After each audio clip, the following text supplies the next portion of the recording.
Hello guys, welcome back to my channel. Welcome to Divya Sunil vlogs. మా చిన్నోడికి అయితే మే 9కి 11th మంత్ వచ్చేసింది. ఇంకా 11th మంత్ వచ్చాక తలనీలాలు అయితే ఇవ్వాలి. సో మాకు మొక్కు ఉంది పెద్ద తిరుపతిలో ఇవ్వాలని.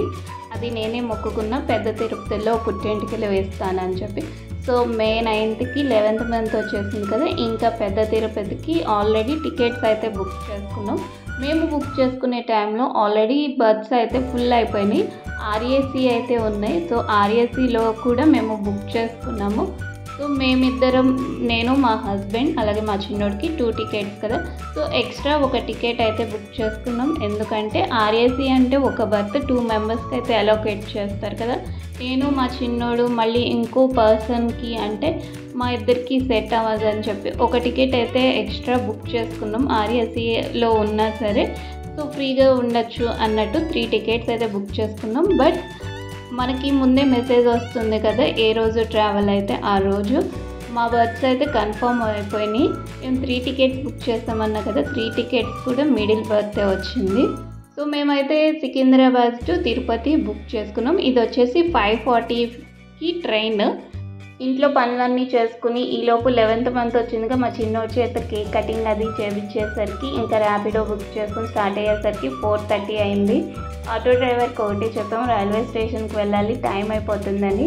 తనైతే షార్ట్ కట్లో తీసుకెళ్ళాడు. 5:05కి రైల్వే స్టేషన్లో దింపేశాడు. 5:40కి ట్రైన్ అయితే 5:05కి మేము రైల్వే స్టేషన్కి అయితే వెళ్ళిపోయాము.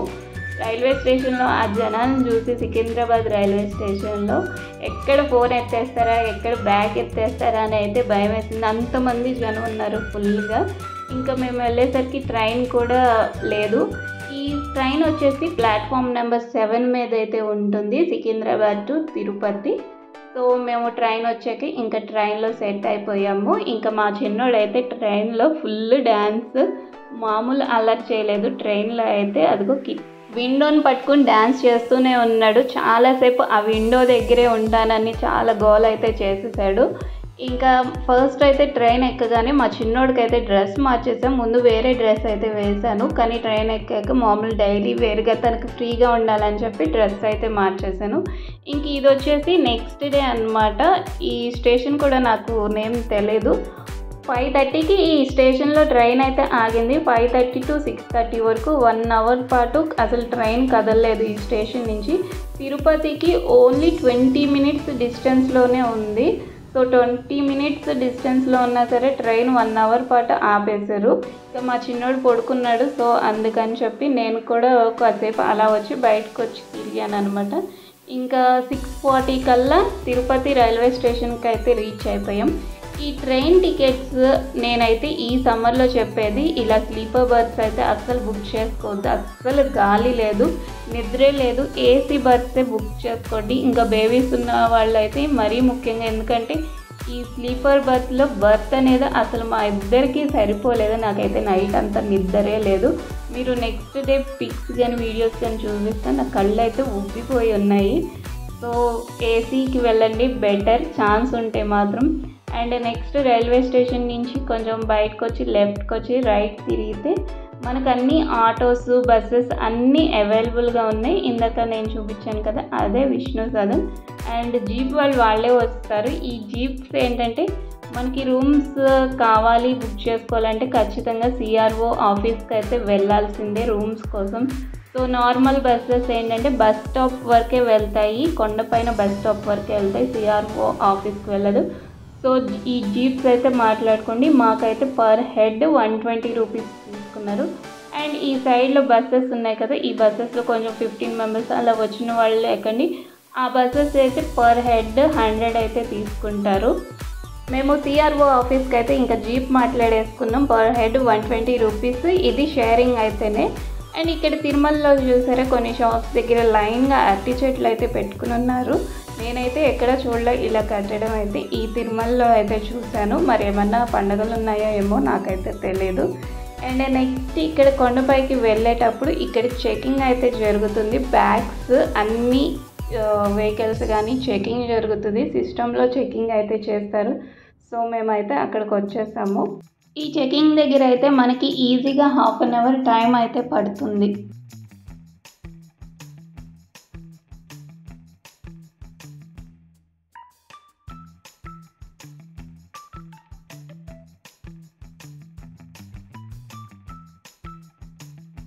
కొంచెం దగ్గరికి వచ్చాక జీప్లో నుంచి మనల్ని దిగిపోమని బ్యాగ్స్ అవి ఇచ్చేసి చెకింగ్ అయితే వెళ్ళిపోమంటారు. సో కొంచెం డిస్టెన్సే ఉంటుంది, నడుచుకుంటూ వెళ్ళిపోండి. ఉమెన్కి సపరేట్ లైన్ ఉంటుంది, మెన్కి సపరేట్ లైన్ ఉంటుంది.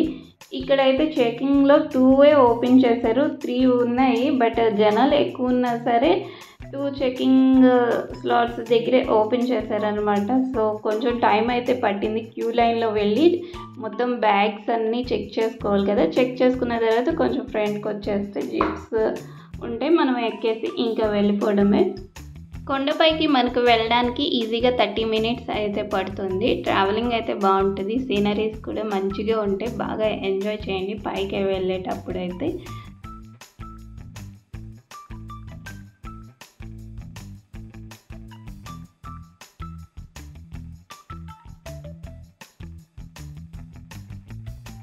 కొండపైకి అయితే వచ్చేసాం. ఇలా కొండపైకి రాగానే మనకి స్ట్రైట్గా ఒక ఆర్చ్ అయితే కనిపిస్తుంది కదా. ఆ ఆర్చ్ నుంచి రైట్ సైడ్కి అయితే తిరగండి. సిఆర్ఓ ఆఫీస్కి రూట్ అదే.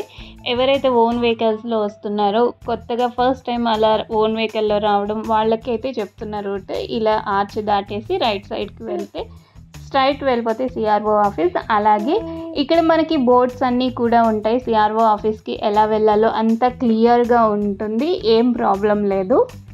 ఇక్కడ మెయిన్ క్వశ్చన్ సిఆర్ఓ ఆఫీస్కి ఎందుకు అంటే, ఎవరైతే ఆన్లైన్లో రూమ్స్ బుక్ చేసుకోలేదో, ఇక్కడికి వచ్చి రూమ్స్ తీసుకోవాలి అనుకున్నారో వాళ్ళైతే ఈ సిఆర్ఓ ఆఫీస్కి అయితే వెళ్ళాల్సి ఉంటుంది. ఇక్కడ రూమ్స్ తీసుకోవడానికి మినిమం 4 అవర్స్ అయితే పడుతుంది. రూమ్స్ ఆల్రెడీ బుక్ చేసుకున్న వాళ్ళు అయితే సిఆర్ఓ ఆఫీస్కి అవసరం లేదు. డైరెక్ట్గా మీకు ఎక్కడైతే లొకేషన్ ఇచ్చారో దాన్ని బట్టి అయితే మీరు వెళ్ళిపోవచ్చు. సో మేమైతే ఇటు సిఆర్ఓ ఆఫీస్కి వెళ్తున్నాం. అటు నుంచే మా రూమ్ అయితే ఆల్రెడీ బుక్ చేసేసుకున్నాం. అటు సైడ్ నుంచే మీకు సిఆర్ఓ ఆఫీస్ కూడా ఎక్కడుందో నేనైతే ఇక్కడ చూపిస్తాను, చూసేయండి. మీరు పక్కన సైడ్లో చూస్తున్నారు కదా బిల్డింగ్స్, ఇవన్నీ రూమ్సే, దేవస్థానానికి సంబంధించిన రూమ్స్. అండ్ ఇక్కడ టర్నింగ్లో ఆరెంజ్ కలర్ బిల్డింగ్ కనిపిస్తుంది కదా, అండ్ పైన కూడా ఒక గోపురం లాగా కనిపిస్తుంది. ఇదే సిఆర్ఓ ఆఫీస్. ఎవరైతే రూమ్స్ ఆన్లైన్లో బుక్ చేసుకోలేదో, ఇక్కడికి వచ్చి బుక్ చేసుకుందాం అనుకుంటున్నారో వాళ్ళైతే ఈ ఆఫీస్కి అయితే రావాలి. మినిమం 4 అవర్స్ అయితే పడుతుంది ఇక్కడ బుకింగ్కి అయితే. అండ్ ఈ ఆఫీస్ ముందే మనకి టిఫిన్స్, అన్ని ఫుడ్, వాష్రూమ్స్ కూడా ఈ ఆఫీస్ చుట్టూ దగ్గరలోనే అన్నీ ఉంటాయి ఫెసిలిటీస్. అసలు కొండపైన అన్ని ఫెసిలిటీస్ ఉంటాయండి, వాష్రూమ్స్ కానీ దేనికి ఇబ్బంది లేదు. మేము ఇక్కడ సిఆర్ఓ ఆఫీస్ దగ్గర దిగేసి కొంచెం స్ట్రైట్ వెళ్ళిపోయి ఆపోజిట్ రోడ్కి అయితే వెళ్ళిపోయాము. ఇక్కడ తిరుపతిలో అయితే మా అన్నయ్య కూడా యాడ్ అయ్యాడు. మేనమామే కదా పుట్టెంటుకలు తీపించాల్సింది, మా అన్నయ్య యాడ్ అయ్యాడు. అలాగే కొండ కింద నుంచి పైకి వచ్చేటప్పుడు ఒక 2 అయితే కలిసారు మాతో. వాళ్ళది కూడా సేమ్ మాకు ఎక్కడైతే రూమ్స్ వచ్చినాయో అక్కడే వచ్చినాయి అంట. సో మేము 5 మెంబర్స్ కూడా మాకు ఎక్కడైతే రూమ్స్ అలొకేట్ అయినాయో అక్కడికి వెళ్ళడానికి 1 కిలోమీటర్ డిస్టెన్స్ ఉంటే మేము అందరం కలిసి ఒక జీప్ అయితే మాట్లాడుకున్నాం. ఫస్ట్ వాళ్ళైతే 200 అడిగారు. సో మేము బార్గెన్ చేసి 150కి అయితే తీసుకున్నాము. సో 5 మెంబర్స్కి 150 అయితే తీసుకున్నారు వాళ్ళు. ఇంకా మేము ఆ ప్లేస్కి వెళ్ళిపోయాం. సో ఎక్కడైతే మనకి ముందే ఆన్లైన్లో బుక్ చేసుకుంటే మనకి 1 డే బిఫోర్ అయితే మెసేజ్ వస్తుంది. మన ఫోన్ నెంబర్ ఏదైతే ఇచ్చామో ఆ మెసేజ్ బట్టి వెళ్ళాలి. అక్కడైతే మన ఆధార్ జిరాక్స్లు అవి సబ్మిట్ చేయాలి. అక్కడ ఒక 1/2 అవర్ పడుతుంది. ఈ 1/2 అవర్ లోపు మనకి ఇక్కడే వాష్రూమ్స్, వాటర్, అన్ని ఫెసిలిటీస్ ఇక్కడ కూడా అవైలబుల్గా ఉన్నాయి. కాబట్టి ఇక్కడ ఫ్రెష్ అప్ అయిపోయి ఈ లోపు టిఫిన్ కూడా చేసేయచ్చు మనమైతే. కొండపైన అయితే రెస్టారెంట్స్లో కాకుండా బయట అమ్ముతారు కదా క్యాన్స్ పెట్టుకుని, వాళ్ళ దగ్గర అయితే ఇడ్లీలో మైదా కలిపేస్తారు, మనలాగా రవ్వ అయితే కలపరు. ఇడ్లీలు అస్సలు బాగోవు. అండ్ 50 రూపీస్కి అయితే మాకు 5 గారెలు పెట్టారు. 50 రూపీస్కి 2 అట్లు, దోశలు అంటాం కదా అవి. సో నేనైతే అక్కడే టిఫిన్ చేసి ఇంకా రూమ్స్ కోసమని ఇక్కడికైతే వచ్చేసాము. ఫస్ట్ మాకు నారాయణ హిల్స్ లెవెల్ 2 బ్లాక్ అయితే అలొకేట్ చేశారు. అక్కడికి వెళ్ళాక మళ్ళీ ఆధార్ సబ్మిట్ చేస్తాము. ఆధార్ సబ్మిట్ చేశాక మన ఫింగర్ ప్రింట్ అలాగే ఫోటో అయితే తీసుకుంటారు. ఇక్కడ 2 డేస్కి మనీ అయితే డిపాజిట్ చేసుకుంటారు. అంటే 48 అవర్స్కి మనీ తీసుకుంటారు. బట్ 24 అవర్స్కి రూమ్ అని చెప్తారు. మీరు ఓన్లీ 24 అవర్స్కే ఉంటే కనుక డిపాజిట్ చేసిన మనీ అయితే రీఫండ్ వస్తుంది. సో వెళ్ళి ఎవరైతే ఫోటో, ఆధార్ సబ్మిట్ చేశారో ఆ పర్సన్ అయితే ఉండాలి. లేదంటే మీరు 48 అవర్స్ ఉన్నారు అంటే ఇంకా మనీ మనకి రాదు. కాబట్టి డైరెక్ట్ రూమ్ అయితే వెకేట్ చేసేయచ్చు. అండ్ మేము ఏసీ రూమ్ తీసుకున్నాం. పర్ డే 1700 రూపీస్ అయితే అయింది ఏసీ రూమ్కి అయితే. ఇంకా రిమైనింగ్ పార్ట్ కళ్యాణకట్టలో క్యూ ఎలా ఉంది, దర్శనం ఎలా జరిగింది, 1 ఇయర్లో బేబీ దర్శనం ఎలా అయింది, ఫ్రీ దర్శనం ఎలా అయిందో నేను నెక్స్ట్ వీడియోలో అయితే తప్పకుండా పోస్ట్ చేస్తాను. ఈలోపు నా ఛానల్ని సబ్స్క్రైబ్ చేసుకోండి. బాయ్.